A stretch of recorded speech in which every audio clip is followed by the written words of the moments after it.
处理到会叫加速的民众就要注意，若加速桶使用超过1档拢无换，业者是当来向消费者收使用费200块，所以提醒消费者若用要超过1档咯，就要赶紧换。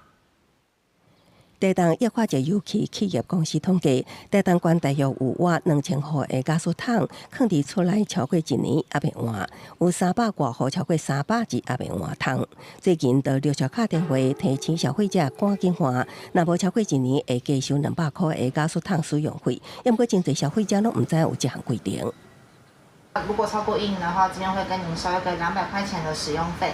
没有接受到相关的讯息，是因为安全的缘故，应该是蛮合理的啦。但还是想要知道是为什么这样。业者表示，其实107年内政部就伫家用液化石油气供气定型化契约，应记载甲未当记载事项都有规定。消费者要液化石油气使用共一个用期超过1年，加速业者会当向消费者收用期使用费上悬无超过200块，超过2年收使用费上悬无超过400块。主要是希望消费者注意加速用气安全，若放伫厝内加速桶超过使用年限会有危险。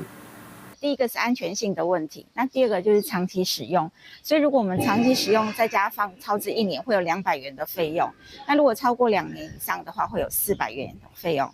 业者也说明，加速桶内若还有残留的加速，退hạn也是换新加速桶，也会依照比例退钱给消费者。提起使用加速桶的消费者要注意。公司新闻采访报道。